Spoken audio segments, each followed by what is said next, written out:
بسم اللہ الرحمن الرحیم۔ السلام علیکم۔ اس چینل کو سبسکرائب کر لیں۔ ہسپتال کے برآمدے میں بیٹھا ہر آنے جانے والے کو دیکھ کر پناہ مانگ رہا تھا۔ ایک جاننے والے کی طبیعت خراب تھی۔ شہر کے انتہائی پوش علاقے کے مہنگے ہسپتال میں داخل کیا گیا تھا اور قریب ترین ہونے کی وجہ سے میں وہاں سے سب سے پہلے پہنچ گیا تھا اور باہر برآمدے میں بیٹھا اپنے پسندیدہ کام لوگوں کو پڑھنے میں مگن تھا۔ اچانک دروازے پر ایک انتہائی مہنگی گاڑی آ کر رکی اور اس میں سے ایک ادھیڑ عمر شدید میک اپ زدہ عورت نکلی۔ اس کے بعد پچھلے دروازے سے دو لڑکیاں برآمد ہوئیں جو شاید کسی فیشن شو میں جا رہی تھی۔ راستے میں ہسپتال پڑ گیا۔ یہ تینوں خواتین اتر کر باتیں کرنے لگیں۔ پھر ہسپتال کے عملے نے گاڑی کے پچھلے حصے سے ایک انتہائی حد تک بیمار آدمی کو نکال کر اسٹریچر پر لٹایا اور جلدی سے انتہائی نگہداشت وارڈ میں لے گئے۔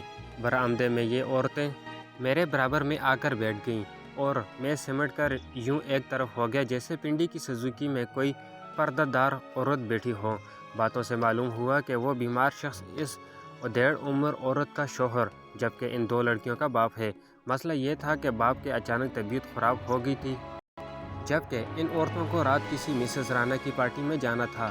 شدید پریشانی تھی کہ ان حالات میں پارٹی کو جوائن کیسے کیا جائے۔ پھر وہی ہوا۔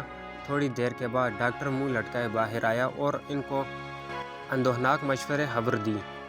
ہم نے ان کو بچانے کی بہت کوشش کی لیکن آپ انہیں لانے میں دیر کر دی تھی۔ میں سنبھل کر بیٹھ گیا کہ ابھی پردہ سماعت شگاف چیخ و پکار بلند ہوگی جو ہسپتال کے در و دیوار کو ہلا دے گی، لیکن خلاف توقع کچھ نہ ہوا۔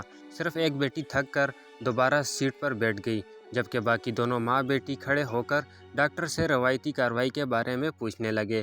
میں حیران تھا کہ باپ مرا ہے یا بلی مری ہے، بلکہ بلی مر جانے پر بھی انسان کو تھوڑا بہت دکھ تو ہوتا ہی ہے۔ مجھے لگا جیسے اچانک کوئی میرے پاس آئے گا اور کہے گا وہ سامنے کیمرہ لگا ہوا ہے، ہاتھ ہلا دیں۔ پھر ان کی ایک جاننے والی خاتون آئی جن کے آنے سے یہ تبدیلی آئی کہ نئی بیوہ ان کے گلے لگ گئی اور ایک آنسو زبردستی نکال کر فوراً پوچھ ڈالا کہ مبادا میک اپ خراب نہ ہو جائے، ابھی بہت سے لوگوں کا سامنا کرنا تھا۔ بیٹیوں نے یہ تو روایتی آنسو بہانا بھی مناسب نہ سمجھا۔ میرے وہاں سے اٹھنے سے پہلے وہ لسٹ سوچی جا رہی تھی جن کو میت کے پروگرامز میں بلانا تھا۔ یہ بالکل وہی لسٹ تھی جو ہم شادی کے مہمانوں کو دعوت دیتے وقت تیار کیا کرتے ہیں۔ جدت اور فیشن پرستی نے اقدار تو چھوڑیں، رشتوں کے تقدس کو بھی پامال کر دیا ہے۔ افسوس۔ اگر آپ نے ابھی تک ہمارے چینل کو سبسکرائب نہیں کیا تو ابھی کر لیں۔